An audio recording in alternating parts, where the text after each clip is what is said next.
Presiden berkali-kali memberikan arahan terkait juga dengan kampung nelayan. Lalu terkait Perpres ini harus segera didorong karena untuk urusan penyelundupan ini harus segera kita hentikan ya. Ya, jadi yang paling penting sebetulnya kehadiran Pak Wapres di sini adalah satu semangat baru, sejarah baru kita bahwa Indonesia sudah siap untuk mengembangkan pembesaran lobster. Tidak lagi kita khawatir untuk kemudian tidak ada kita tidak mampu untuk melakukan itu. Itu yang paling penting. Kita sudah melakukan ini kurang lebih 2-3 tahun terakhir ini. Untuk kita mempelajari seluruh ekosistem. Karena apa? Karena baby lobster kita yang jumlahnya miliaran lah katakan gitu di laut Indonesia itu hampir boleh dibilang melayang terus keluar, ya, tanpa kita bisa cegah, dan kita sudah berusaha mencegah, tapi kan lautannya luas ya, wilayahnya luas. Nah sekarang kita belajar selama itu untuk kemudian kita bisa menguasai teknologinya, baik ekosistemnya dan sebagainya. Dan kita udah berhasil. Begitu ini udah berhasil, kami mengundang Pak Wapres dan Ibu Ketua Komisi 4 sebagai mitra kerja kami untuk melihat langsung bahwa ini sudah siap untuk kemudian direplikasi dan disebarluaskan di Indonesia supaya di dalam 3 atau 4 tahun yang akan datang Indonesia akan menjadi kekuatan di bidang blue food ya, khususnya di lobster. Karena tadi bukan hanya lobster tetapi juga ada ikan bawal bintang, kemudian ada kakap, lalu kemudian Napoleon juga kita sedang terus lakukan uji coba, hatchery, kemudian kerapu, berbagai macam jenis kerapu. Kita sudah jagoan di kerapu. Lalu kemudian jet perch itu ikan seperti nila tapi asalnya dari Australia yang berhasil kita kembangkan di sini dengan teknologi yang terkini, yaitu teknologi budidaya resirkulasi aquaculture system. Dan ini akan kita buat di kota-kota di Indonesia di darat dengan air tawar ya. Saya kira ini menjadi sebuah kekuatan kita untuk menuju swasembada pangan seperti yang menjadi prioritas Presiden. Jadi kalau kita bicara pangan, karbohidrat kita alhamdulillah sudah kuat, sudah menuju ke lebih kuat. Kemudian lemak kita sangat kuat karena perkebunan sawit kita besar. Terus yang ketiga protein, khususnya ikan kita sangat kuat. Pak, berarti nasib Green Venture di Permen nomor 7 2024 gimana Pak? Apakah saat ini BBL murni budidaya lokal atau gimana Pak? Murni budidaya lokal. Jadi itu sudah kita stop untuk yang keluar dan kita betul-betul budidaya lokal, dan kita sedang mengajukan Perpres Satgas Pemberantasan Ilegal BBL. Jadi yang permen udah nggak berlaku atau gimana Pak? Tidak berlaku. Sejak Perpres itu disahkan? Perpresnya sedang diajukan. Iya. Kapan diteken Perpresnya Pak? Mudah-mudahan segera. Saya sudah kemarin jumpa Bapak Presiden dan sudah sampaikan kepada beliau. Beliau sudah memerintahkan Mensesnek untuk segera memprosesnya. Oke, Bu Titi, sedikit Bu Titi. Dari pihak Komisi 4 itu melihat,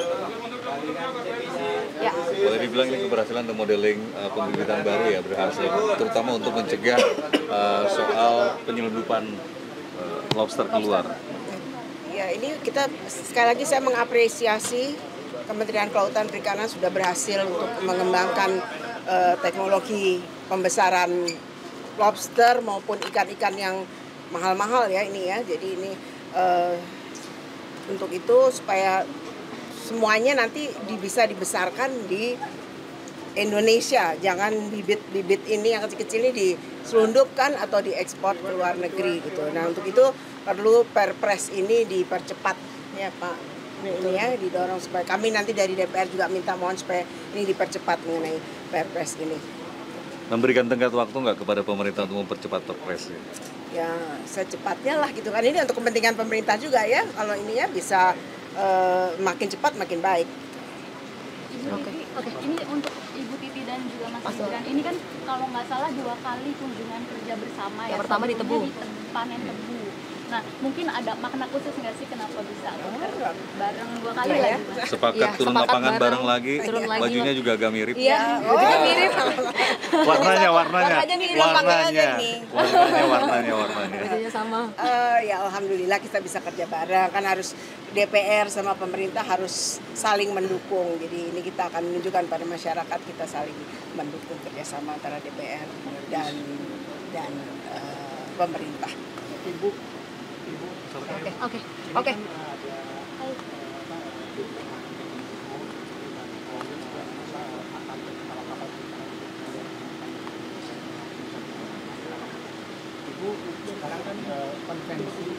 Itu bisa tanya tuh urusannya ke Pak ini tuh. Mas Wapres. Presiden setelah melihat ekosistem budidaya lobster di Batam dan melihat tantangan budidaya lobster, mungkin apa harapan pemerintah dan juga bagaimana upaya menekan penyelundupan benih lobster, Mas? Ya, ini terima kasih Bu Ketua Komisi, Pak Menteri, semua yang ada di sini. Apa yang sudah dilakukan di balai ini saya kira sudah cukup baik. Kita tadi lihat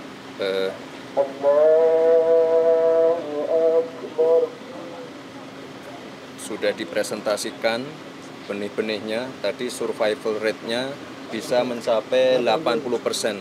Ini sangat baik sekali dan harus, ini saya dorong Pak Menteri untuk direplikasi di lokasi-lokasi lain. Karena kemarin juga Pak Presiden berkali-kali memberikan arahan terkait juga dengan kampung nelayan. Lalu terkait perpres ini harus segera didorong karena untuk urusan penyelundupan ini harus segera kita hentikan ya. Karena sekali lagi kekayaan laut kita ini luar biasa, harus kita jaga dan ini untuk kesejahteraan masyarakat kita. Dan sekali lagi terima kasih Bu Ketua Komisi, ini kedua kalinya kita turun ke lapangan. Ke depan kita ingin terus sinergi dan program-program dari pemerintah ini bisa dibantu untuk dimonitor dan kita akselerasi lagi. Ya, Mas terakhir Mas, yang masih hangat Mas, masih hangat kemarin. Selain hak prerogatif Presiden, apa saja koordinasi Presiden dengan Mas Wapres saat sebelum reshuffle? Ya, terkait reshuffle ini adalah langkah-langkah yang sudah benar-benar dihitung matang oleh Bapak Presiden dari segala sisi, termasuk kinerja dan lain-lainnya. Dan ini dilakukan untuk agar pelayanan publik, mesin pemerintah itu bisa bekerja lebih optimal. Maka dari itu kita doakan yang terbaik untuk para menteri, wamen yang baru saja dilantik agar mereka ini bisa bekerja dengan baik dan sekali lagi menunjukkan kinerja terbaiknya untuk kita semua. Ya. Oke. Terima kasih.